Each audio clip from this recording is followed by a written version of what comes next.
Good afternoon. My name is Phyllis Teater, and I am the Chief Information Officer at the Ohio State University Medical Center in Columbus, Ohio. I'd like to start by thanking Chairman Stark, Ranking Member Herger, and the members of the Ways and Means Health Subcommittee for holding today's hearing. I'm also here as a member of the Association of American Medical Colleges.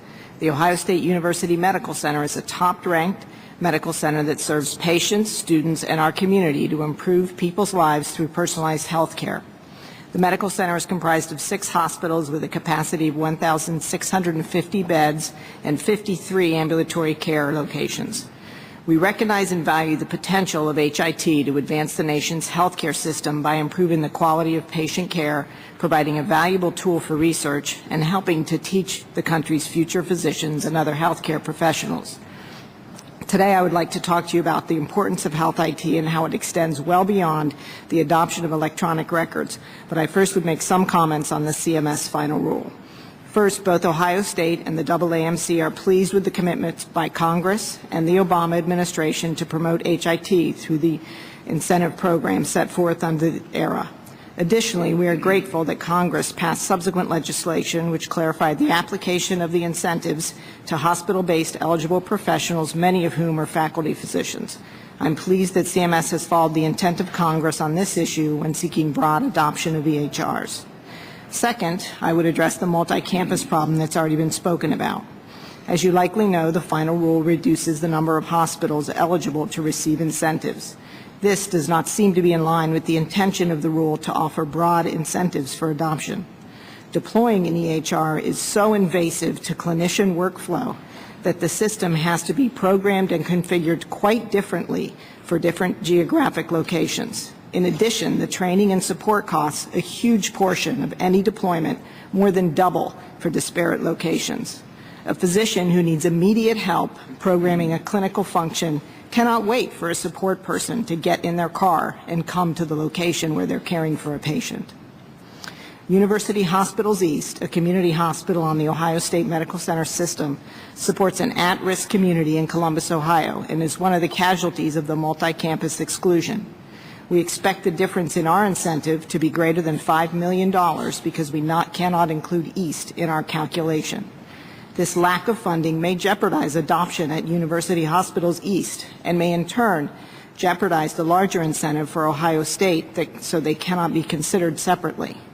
This puts OSUMC and other large health systems at a disadvantage.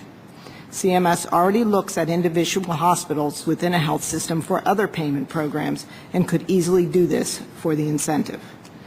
Both Ohio State and the AAMC appreciate that CMS considered the thousands of public comments submitted to the proposed rule and that the final rule has adopted requirements that offer providers more flexibility. The requirements are still quite challenging, as seen at OSU, where we will not achieve meaningful use until the second year, even though we have been at this for 20 years. Ohio State has computerized physician order entry, one of the most challenging requirements. We've had it for 10 years. We still will not achieve meaningful use until year 2.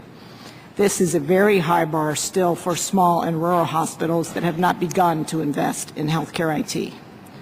One additional point I would like to emphasize is the significance of healthcare IT as it extends in the academic environment. Patient care systems are the center of discussions in the incentive plan, but HIT covers a broader spectrum of activities at academic medical centers, including teaching, research, and a commitment to community involvement. An important component of our electronic medical record implementation has been to prepare the next generation of physicians and clinicians. We must train residents, medical students, nurses, and other allied health providers to care for patients in an electronic environment. We are all hopeful that these students just starting their training will never practice medicine in a world of illegible paper charts.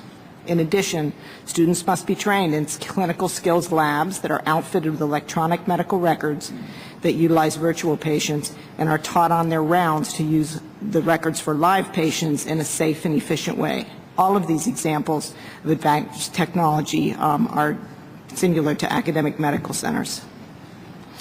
Beyond patient care education and research, the community of patients is a big stakeholder in health IT.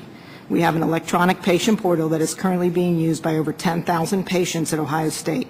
It allows patients to interact with their healthcare providers, request appointments, refill prescriptions, and monitor their own test results. Our patients and clinicians love this functionality, and we believe we are seeing an impact. The final rules released last week do make many improvements over the proposed. I hope we can continue to work together to create an incentive program that helps all providers adopt the meaningful use of HIT. On behalf of the Ohio State University Medical Center and the Association of American Medical Colleges, thank you again for holding this hearing.